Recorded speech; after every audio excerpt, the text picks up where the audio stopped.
Have you ever tried to rhyme anything with EV?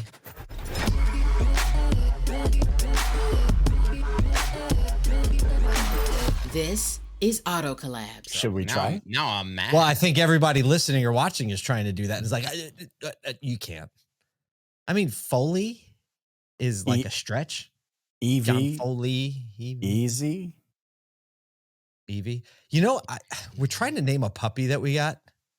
Yeah. And EV, we are literally, we've gotten this. It's a toy poodle, and he's tiny, and he looks like a little, I don't know. It just looks like, it doesn't even look real. He runs around and you don't hear it. It's like a ghost that runs through the house. But we've had it you for ever a seen week. Wally? Eve, right? Eve. Right? Eva. But we're trying. We literally have had this dog for a week, and it doesn't have a name. And maybe EV would be like a name for the dog. That'll never sell. No, it'll never stick. It poops carbon. You can't. It's an ice vehicle. Methane. It's a full ice vehicle. Not really. I mean, like, I've never seen a dog poop less than this one. It's amazing. It's like, It's not even like a cat. It's we less once than had a we once had a Lhasa Poo. That's a Lhasa Apso toy poodle. That sounds fake. You know, Wow. Lhasa Poos make little poo though. What rhymes with that? I can't think of a better intro John for Foley. today's guest. Hey, you get what you get on this show, okay? Hey, we never promised anything good. No. No, but this is the more, I mean, we've talked to John more than once, and every time we talk to John, you realize that there's just something else to learn about the people on the front line selling EVs specifically, right? A lot of dealers are rolling them out and their learnings are incremental. I feel like people like John Foley and Recharge, who are on the ground every day selling only EVs, always present something that none of us have gotten to yet because they're doing it every day. I'm excited to see where he's at, what he's been doing for the last few months since we talked to him last. And I hope you are too. Hope you enjoy this conversation with John Foley. John Foley, thank you so much for giving us some more of your time. It's good to be with you again. Great to see you guys. All right. For the people who may not have seen you in previous content or don't know what you're up to, why don't you give us like the 30, 60-second primer? That way that'll kick us off into our conversation. Yeah, great. I started Recharged here in the past year, and Recharged we have an experience center in Richmond, Virginia, where we sell used electric vehicles to include plug-in hybrids. And we're trying to create an experience that matches and exceeds what buyers are out there looking for. There you go. That's a good summary. And I feel like you've done that before. Yeah. This is what I love. Actually, I think at some point we're going to get Nathan, our producer, we're going to get him to like package up all of the conversations that we've had with you back to like a year and a half ago. And like, maybe we'll find some video of you walking into ASOTUCon 2022, whatever that was. Yep. And like, this is actually just going to become a docuseries of the entrepreneurial path of a person starting an EV only used car operation, right? We'll get there. Why? Because you said like you're creating this experience, and you've said to me you've created an experience center is what you've named your showroom. Why did that become the thing that you called that? Where did that come from? Well, I think the first thing, like after the idea that people were looking for a unique way to buy an electric vehicle that didn't exist today.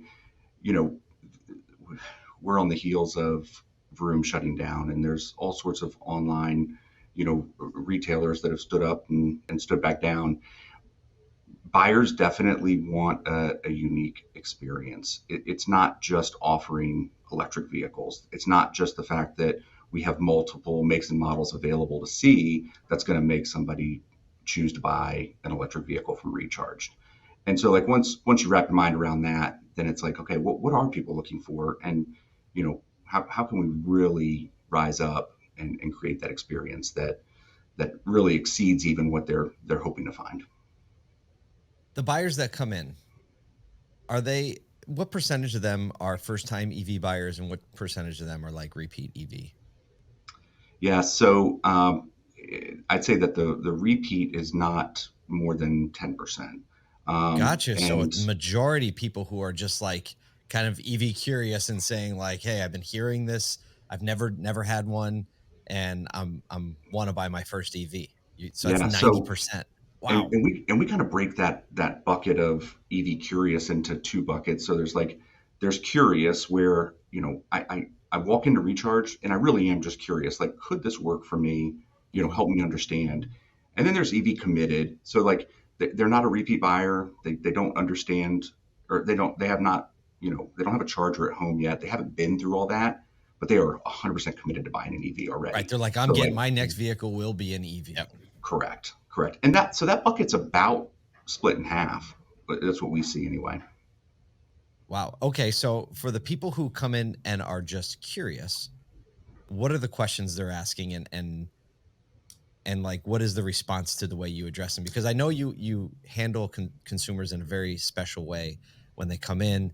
Your process, you probably get a lot of comments that it's different, but I'm sure there are a lot of people in dealers across the country walking in who, are EV curious, and there's probably a lot of different things that happen. Majority is, in my thought, is probably the salesperson's like, how can I get them on an ICE vehicle as soon as possible? Right. Make this easier for me than it should be for them. Yes, exactly. Thing, right? But you don't have that option. So what does that look like when someone who's EV curious walks in, and Yeah. what are the questions they're asking, and how are you kind of starting to step them through that process? Well, we want to exceed their curiosity. So we want to learn as much as possible about them and, what is ownership going to look like for them. You'd be surprised to learn that, like, buyers who come in who are EV curious and have spent a little bit of time, they could still walk in and be on the wrong vehicle for the way that they're going to own. They're looking at a Volkswagen e-Golf that's got like less than 100 miles of range, and then they start talking to us about their 80-mile commute, and you're like, you realize, like, you got to get back home, right? Like, I also have these Honda generators that will fit right in the hatchback, right? And so we and that's the extreme example, but like, we don't want somebody to leave here and then be like, oh, why did I do this, and why didn't they give me better guidance? And so we really want to understand, like, what's driving going to look like for this buyer, and how can we really help them, find the right vehicle. A lot of buyers aren't even aware how many different makes and models of EVs are out there. So they know Tesla, they've heard plenty about Tesla. They pull on the lot here and they're like, holy cow, I didn't know Volkswagen and Volvo and like all these different EVs existed. There's been 3 moments today in my life where I'm like, I'm buying a new t-shirt, I'm printing stuff on it, and exceeding your curiosity. It's a good one. It's a good one. That just, like, I'm stuck. I basically didn't hear the majority of what you said after that, because I was like, how do I put this like in a freaking book or something? I'm like, exceed your customer's curiosity. And that's how you become a guide on the process of purchasing. And that's like universal. That doesn't apply. That applies everywhere. How would someone exceed the curiosity of the purchaser in order to guide them along the purchase path and the way they should go? Like, I don't really have a question. You blew my mind. I never heard anyone say that before in my life. I don't know if you've said it before, but I feel like exceed our Have you said it before? Is that like one of your like I things, or definitely, that like, just curiosity is very important. Like, that is something years ago that I picked up that, but that should be in your core values. It like should exceed Yeah. our customers' curiosity, right? Like, that's huge. Kyle I can't get can't. over I'm this. stuck. Can't. I can't get over it. Come on, Max Headroom. Gotta reset you. I'm undone. What has you been along this journey? Because it's a landscape that you're really a pioneer. There's only like 2 or 3 of people like you in the country that are doing the thing that you're doing. I mean, maybe 5 if you really go deep, right? It's really uncharted territories, and all 5 of them, and I know that you talk to all of them, right? Oh, yeah. But like, how are you? What are the pain points? What are the things that have been hard, and how are you dealing with this, like, these massive market swings when it comes to inventory? Because that's a dynamic that, like, the franchise dealers are not handling well, and that's your entire business model. Yeah. Yeah, so I think if you believe everything that you read, then EVs take a long time to sell, and if they take a long time to sell and they're having these massive swings, then it's probably difficult to get in bed with the idea that you could be successful selling them and being and profitable doing so. Um, Absolutely. what I can tell you is that, and again, we haven't been here for a full year, but we are selling cars in under 30 days. They move very quickly, which is, just pairing good, operating basics with, being prepared to sell EVs. And so, yeah, we don't see that. Like, there are certainly Mm, cars that, I mean, we're hyper aware of what's going on and trying to look for signals that there could be shifts in pricing and move inventory as quickly as possible. But also understand, like, what inventory is more difficult to get. Not just the obvious, today finding a car that qualifies for the tax credit is huge. That's an easy right. one. But understanding at any given point, does Tesla offer performance inventory? And is that an opportunity? And understanding the differences in battery capacity, et cetera. So yeah, those are the things that we're keeping eyes on all the time. So John, you just said that like you all have it dialed in. You have a 30-day turn pretty much. You understand even what's going to happen in the EV market, and you can see the indicators and make good buying decisions, good pricing decisions. You have extensive experience like with car lots, and before that, having been in where a lot of dealers are right now in used car inventory specifically, it seems that there's like a different set of rules here. So how come you can do it with the EVs and everyone else is having such a hard time? I, I'm not suggesting that it's easy, and this is 100% of my focus. And I can put myself in the seat of an operator who's faced with managing regular ICE inventory, and perhaps new cars, both ICE and EVs, and then adding used EVs to the mix is a lot. And we have the benefit of just focusing solely on that at all times. But it's a great opportunity. And, it would be hard for me if I was to return to just a more traditional environment, and I'll put myself in that used car desk to not, consider adding used EVs to my portfolio of inventory, because the opportunity is great. People are looking for the experience. They are considering, lots of dealers when they look for the right car. So the opportunities are out there. I feel like if someone was really gonna do that, right? I think back to the early 2000s, and back then, basically, you had one, maybe two, and maybe the larger dealerships had three, four, five people on an internet team, right? A lot of that's shifting these days, where you have like everybody works with everything in the internet because it's just become more widely accepted. But I feel like there's an opportunity there to basically like create a little business within a business because of the focus that it takes. Like you've created a whole separate business, and it's like, hey, we might need an EV specialist team, like a manager that deals in EVs specifically, and a team that deals in educating our customers and providing insights on that. And maybe there's specific portions of our website that replicate some of the things that you're doing with recharge, because it really is right now, at least currently where we sit in the market, like it's a separate business unit. I think that's why Tesla succeeds, is because their only business unit is educating and selling on an EV platform, right? It's like what Ford is doing. I 100% agree, and that's the exact approach I would take if I was in that seat that I just described. Um, as much as we know about EVs, like, I feel like we're constantly reminded we probably only know a third of what we'd love to know. We're constantly learning, and you definitely need somebody focused on that. What I see, across the landscape are a lot of owners and dealer principals who are focused on the opportunity. They understand that it exists and they want to participate. And they're communicating. They're beginning to communicate more and more that they're bought in. Like, they do see the used or the EV opportunity in general, however big that might be.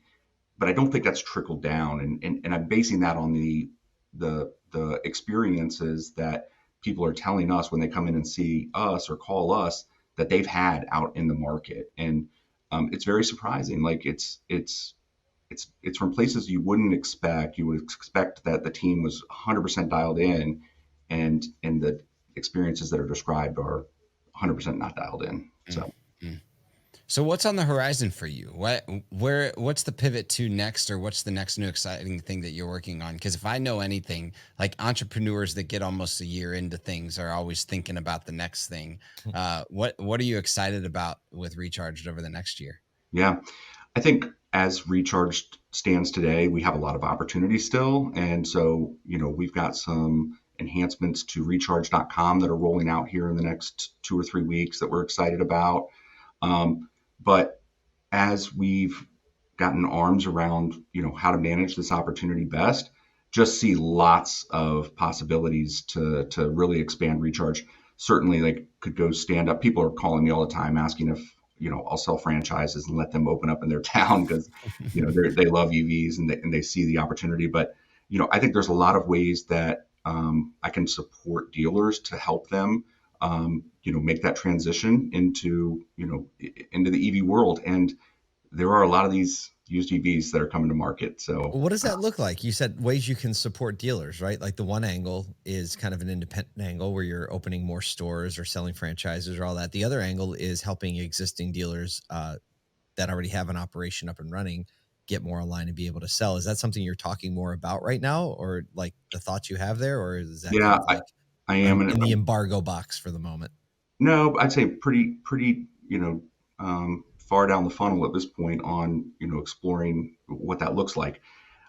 I'll keep pointing back to the fact that, like, the experience matters. And so, I think I can, build recharge.com to be like this fantastic place to find inventory and learn a lot about used EVs.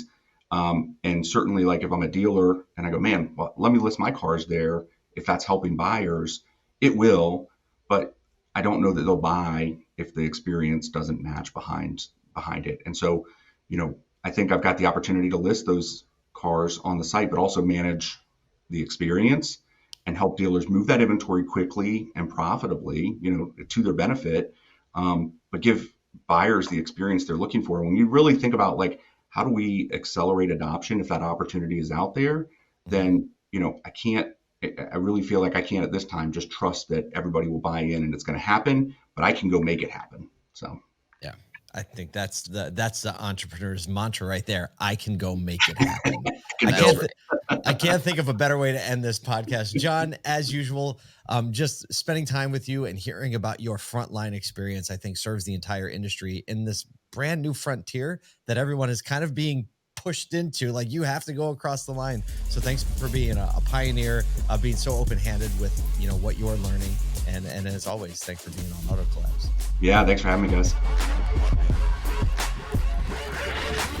I always had this thing that was like, when I was selling cars. It has been a long time since I've sold cars like full time. That's true. You did your marketing. Okay, yeah. So way back in the day. Automobiles. Back Motor in my coaches. day, when there was gross profit and things, got them. Yeah, not like EVs. I always had this conversation with customers. Like, I just want to find the vehicle that makes most sense to you, that fits in your budget.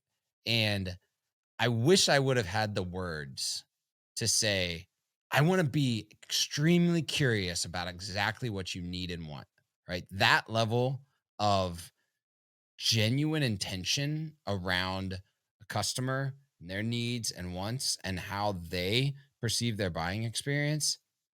I think everybody can take that one to the bank, because that's what people want. They want a guide that is so curious, that gives them the ability. Like, have you guys ever been like scuba diving or down the Grand Canyon or anything like that? Nope. Okay. Well, when you do those types of things, not curious enough about those two things. Typically ask a lot of questions about you because they want to get to know how to interact with you. Even like whitewater rafting. Like, those if I was going to do always either of those two or either of those three things, specifically the first two, I would want them asking all the questions. That's it. I think, like, if I'm about to go underwater, I want them to know everything about me. but like curiosity though, there's something to this, not just in marketing and human relationships, but like, curiosity is actually a tactic taught to like aristocrats and monarchs and stuff. That's why if you ever see footage, and now everyone's going to do this, if you ever see footage of like Queen Elizabeth or King Charles, they make statements in the form of curiosity because it's all about just extracting information out of whoever you're talking to. I gotta understand. Can you give us an example of that right now? Like go look up King Charles. He will make an obvious statement in the form of a curious question. He'll be like, "Oh yes, whitewater rafting is where everybody kills themselves, isn't it?" It's like, you know what? Actually, you think about this, Michael. You had him on your podcast, but I'm thinking of Chris Voss, right? Never Split the Difference. Yeah. When he says, you repeat back the last thing the person said to them, like with a question mark at the end, like curious. Yeah. And then they're just like, let me give you all the information. And you actually, you know who's great to practice this on? Children. Like practice it on your own children. Yeah, because your kids will say stuff to you. They'll be like, "Dad, you want to know what I did at school today?" And you're like, "You did something at school today?" And they're like, "Yeah, let me tell you all about it." At school today? Yeah, at school today? Yeah, exactly. And that's exactly the curiosity method. I love it. It's great. I love it. Well, I had a ton of fun with this conversation with John Foley. I hope you did too. On behalf of Paul J. Daly, Michael Cirillo, and myself, Kyle Mountsier, thanks for joining us here on Auto Collabs. We'll see you next time.